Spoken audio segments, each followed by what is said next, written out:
asana.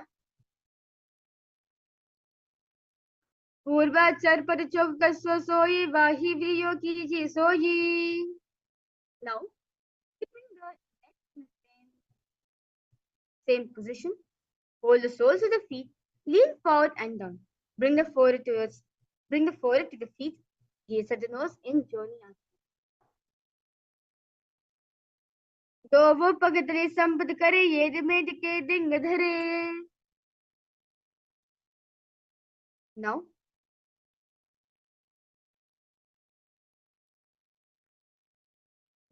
keep in the same position. In forward and down. Put the hands out wide and palms joint on the ground. Sorry, palms are on the ground.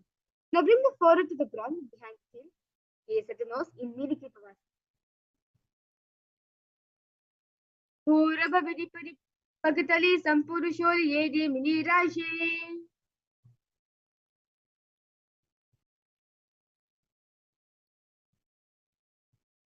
Now, assuming the same position, bring the arms below the shin and exhale out, keep the palms up. Now bring the forehead to the ground above the feet, bringing the toes near the nose. Visualize Lord Surya in your inner space. Visualize Lord Surya in your inner space. Siddha Samadhi Asana. Dovu pagatali sampad kare sole meda aga medhare. Now, raise yourself up. Hold the feet and open them up as if you're opening a book. And bring the soles towards the sky and keeping back of the hands on the ground. Now, press the elbows onto the thighs towards the knees.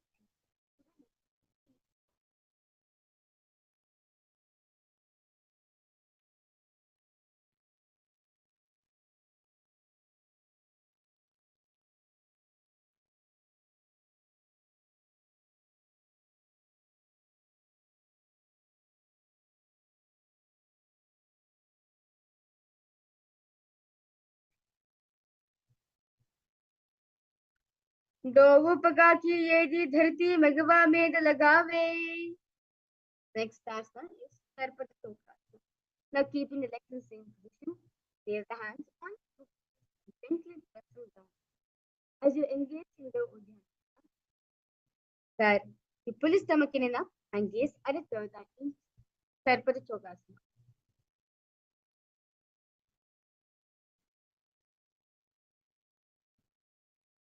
Dovu pagatri sampradhare aga mekre jar pasad.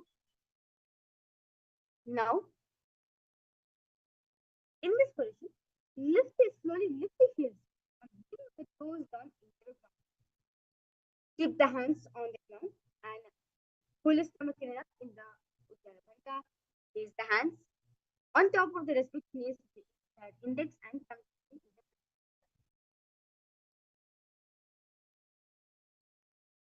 Gulpo sampiracha nyonya vikamena titam shanaihi. The next asana is Samana. Now, sit with one heel and sit and lift and hold the other foot, pulling the soles of the foot onto the chest. Now, gaze at the third eye in Samanasana. Samanasana vakshe siddha mantra sadhanat. Now, remain the same. Now, take the raised foot and place it on top of the respective shoulder. Raise the other foot upwards and straight. Keep the hands on the ground to the sides. Gaze at the third eye. Kevalam parame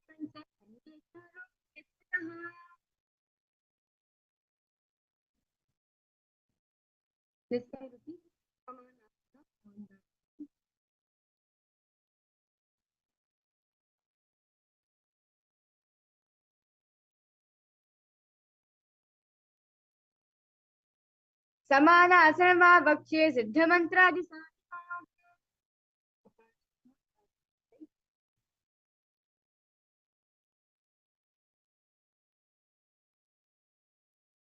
Kevalam parame Now, sit and cross the legs over the Now, with feet by the opposite foot. Place both the hands on top of the raised knee. Gaze at the nose in Gomukhasana.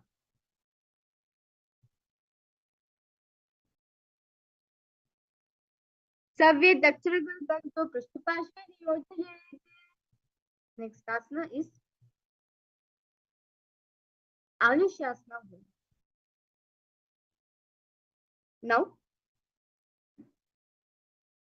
keep your legs in the same position. Hold the big toe to the indicator index and the finger in the Prana Mudra.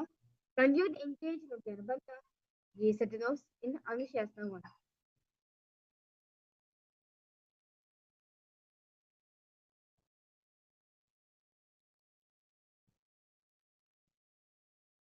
Dachina Godo Nicho Tane Vamantaki Uparane. The next asana is Aparasana. The next asana is Anushasana. Now, from Gomukhasana position, interlace the fingers behind the back, lean forward and down in such position. Now bring the chin over the knees and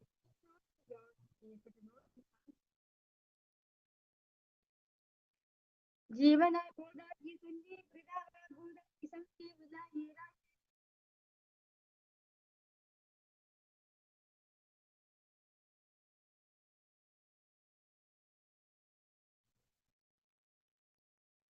Next asana is the raise asana. One heel press against the perineum. Now keep the opposite foot on the ground in front of you. Keep the spine straight, chest wide open, hands are knee in the Ananda mudra. Gaze at the nose in Karasana.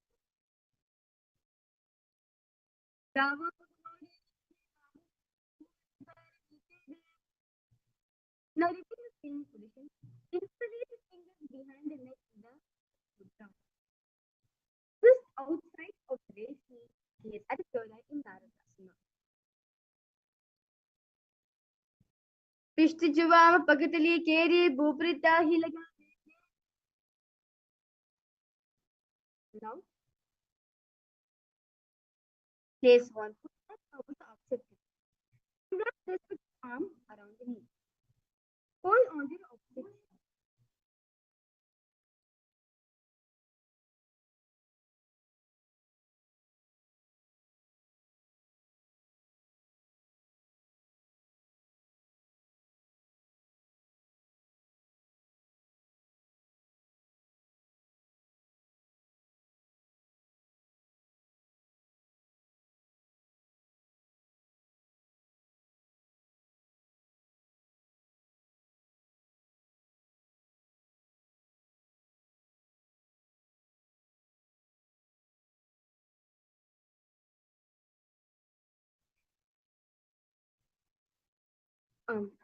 Now place one foot on top of the opposite thigh and wrap the respective arm around the knee and pulling on and holding on to the opposite shoe. Now extend the opposite hand straight and hold on to the respective toe with the index and middle finger, which is in Prana Mudra. Gaze at the nose in Vatsipitapasana. Vamena vamam vishtantu grihita vatsitam. With that, let's now repeat Gomukhasana on Gomukhasana. Visualize a face of a cow in your inner space. Savve Dakshinagal Banto Prasthapashe Niyojayate. Anushasana 1 on the other side. Dachina Godo Nicho Tane Vagunta ke Uparane. Anushasana 2 on the other side.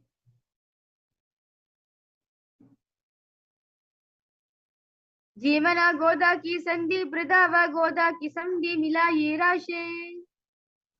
Garudasana 2 on the side. Visualize not Garuda.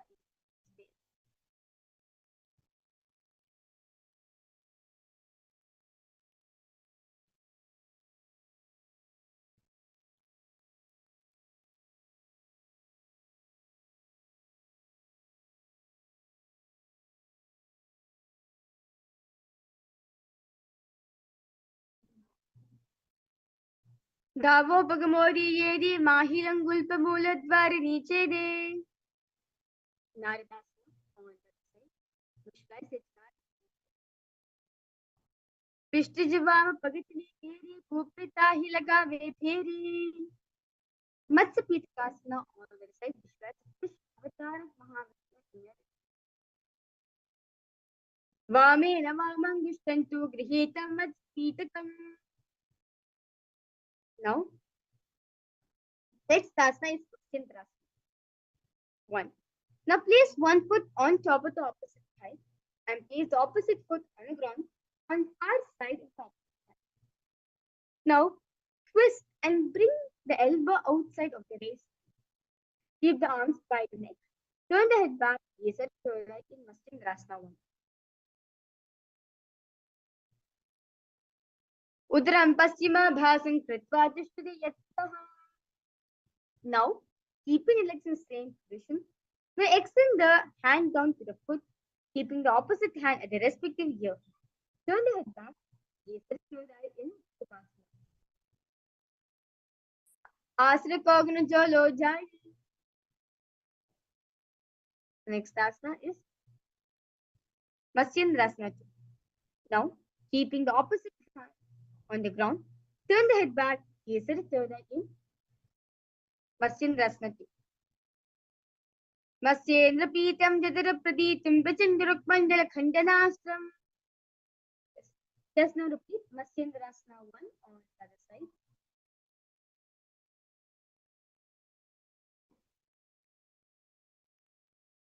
Udaram Paschima Bhasam Kritva Tishtade Yattah. Subhasana on the other side. Asana Kaguna Jolo Jaye. Matsyendrasana 2 on the other side. Masyendra Pitam Jadara Praditam Prachanduruk Mandala Khandanastram. Now, sit and place feet on top of the opposite thigh. The right foot on the left side and left foot on the right side. Now, place palms respect the knees in Shambhi Mudra and engage the Mahamudra Bandha, gaze at the nose in Padmasana. Asanam Dividam Proktam Padmam Vajrasanam Tatha. Now, remain the same position.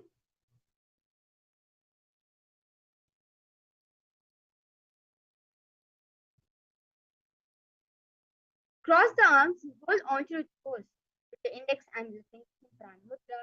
Gaze at the nose in Padmasana. Uttano Charno Kritva Uru Samstoparyattah. Now, keep Padmasana between your legs. Now, place the palms onto your ground between your two thighs and slowly lift the body up in that position. Kukutasana. Padmasanam Sasamstapya Nano Vorantareka. Now, rise up onto your knees and place palms on the ground. Fingers pointing towards the perineum. Now, keeping the elbows together and press it against the navel. Lean forward and balance and extend knees up from the ground in Bhadikekya. Dharamavashtabdya karadvi natko pristabrinam pashaspaha. Now, remain in the same position. Extend the feet away from the body in Mayurasana. Atavakshe Mahadeva Mayurasaram Uttamam. Now, lay down on the stomach with feet pointing outwards and forehead on the mat. The intuitive fingers behind it and hold in the mudra in Makara. Adyashete Hidim Vidaya Bhumo Jibado Prasari. Now, remain in the same position. Place the hands on the ground beside the chest. Raise the legs up, bring your thighs up from the floor. Visualize yourself lotus in Shavasana. Adyashete Karukbhavaksha Bhumavashtabdya Karyostalabhya. Next asana is Ushtrasana. Next asana is Ushtrasana. Now, bring the hands to the feet. Pull the feet down towards the ground outside of the hips. As you visualize yourself as a camel in Ushtrasana. अध्याशेते पदयुग्मवष्टं पृष्ठे निधाया विदतं कराभ्याम्. Now, in the same position, keep the legs back and up and simultaneously point the feet towards the sky. Now, lift the chest up from the ground. Lift the chest up from the ground and raise the head up. Gaze at a turtle in Dhanurasana. Prasara pado bhavan krupa kuroji prishtir pada yugam. The next one is Nithyananda. Now, sit on both the knees with the head and spine straight bent. Place the palms on top of the thighs. Gaze at a turtle in Dhanurasana. उल्टा Modi Paulo वैसे बहुरोचित करे एक वैसे. Now,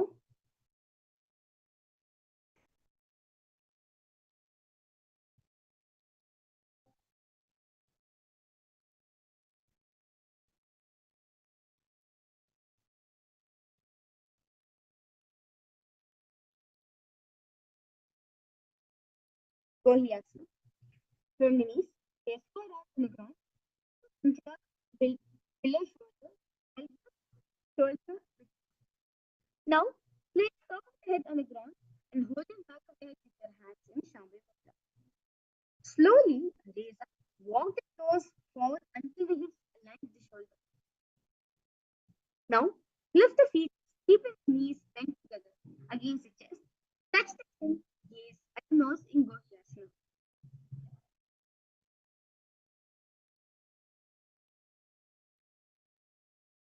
दो हाथा की कहूनी जो ही पुनः कलाई जाने धोई. Now, extend the each state in Sirsasana. Viparitam mandalam charite vivishitam hina.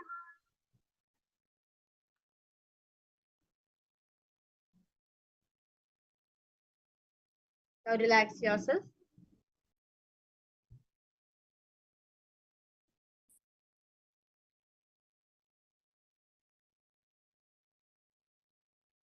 Now, sit with hands behind the calves and stretch the legs up. Bring the forehead to the knees and keep the vertical position with the left foot forehead. दो वो हाथ गबार आने गोदा तेरे कागसी ठानी. Now,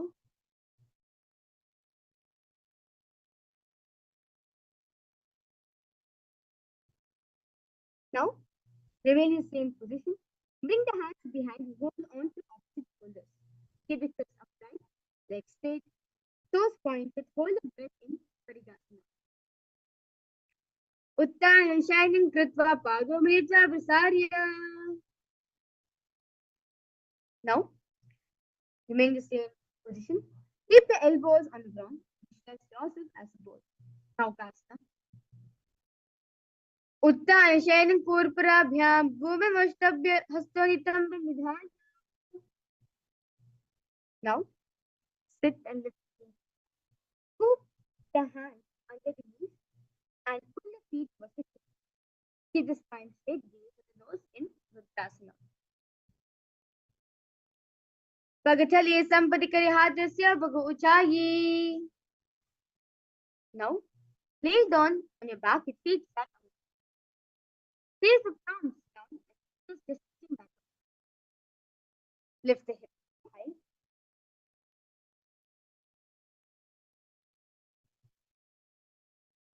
Pressing the feet into the palm, tuck the chin to the chest in the Chandrakanda. Gaze at the nose in Vruttasana.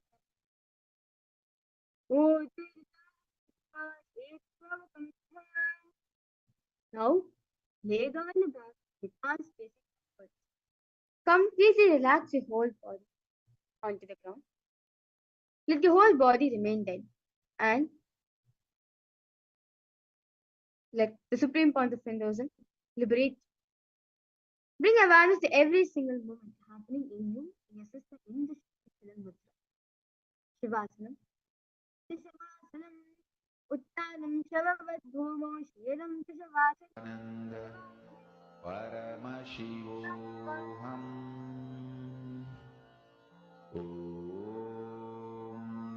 Nithyananda